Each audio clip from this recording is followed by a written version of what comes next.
Good morning, everyone. Welcome back. It's another edition of an Orchid A Day. It's Terry. Today,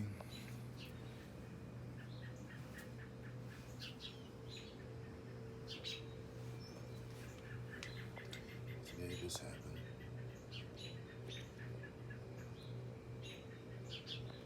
but also this happened, and this happened, and this happened. This is also happening over here.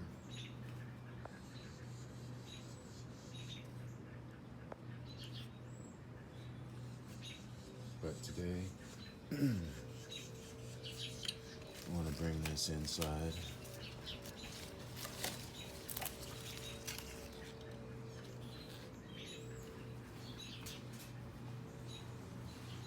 This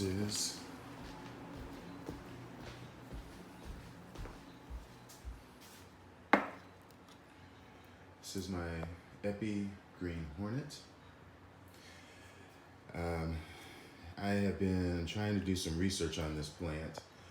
I know that this plant is a primary cross between, well, it's used to be Epidendrum cochleatum and Epidendrum lancifolium.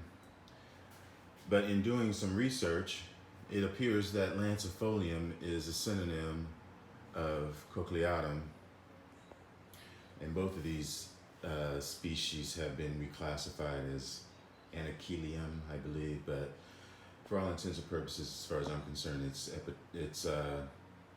Epidendrum to me, or Encyclia, I would say. It's been a lot of things.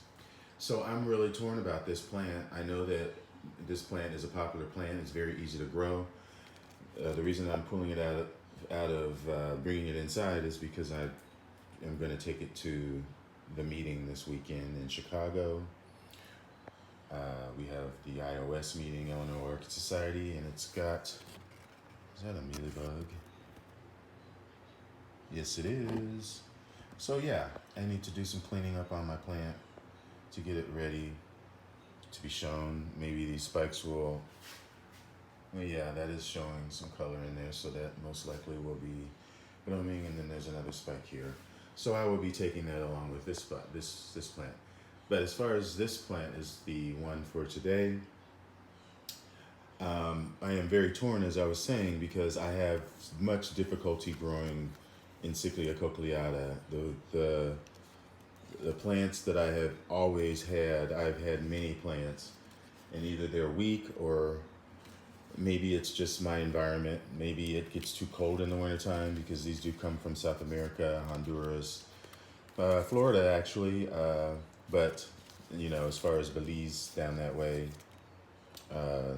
Guatemala maybe not Guatemala, Mexico for sure.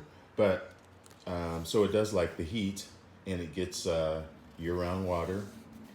But my Encyclia cochleatas have never grown well for me. They always do produce new growths, but the growths are always weaker than the previous growths.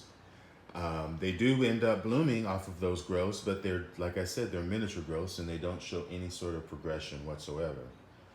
And so it just kind of bugs me that I can't grow that, but I can grow this, when technically it's the same plant, and it's planted, it's potted up the same way as my cochleata. And I want to say they sat almost next to each other in the greenhouse all winter, getting the same cold treatment that I give them. So, you know, I don't know what's going on, but this is sure a nice plant, and I'm happy to have it. It's very floriferous. What it does is it produces its new growths, and it is actually producing new growths right now. Many new growths. But anyway, it produces the new growths, and then the sheaths come on the plant. The sheaths may or may not dry up, but the sheaths will stay on the plant through the winter, and then in the spring, they burst forth with spikes. This inflorescence came from a sheet that stayed green all winter. These were dried up. But knowing the plant, you know that those will eventually burst their spikes. So don't be dissuaded when you get sheaths and you don't think it's going to bloom. It will bloom. Just be patient. And since I'm here, I am going to try to get this, since I got my trusty insecticide right here. There, it just flew the heck right off. And I was trying not to get it on the bud so much, but I think that's all I need to do. And if it comes back, I'll just keep it handy, right nearby. Maybe it'll see that red. Maybe it'll see my squirt bottle in the sink and stay away. Okay, well anyway, I don't want to stay too long. Such a beauty. Such a beauty. Okay. Hope you all had a good weekend. And if you enjoyed this video, feel free to press the like button and subscribe. Welcome all new subscribers. And I hope all of you are enjoying your orchids or enjoying looking at someone else's orchids. And again, we will talk to you soon. Bye.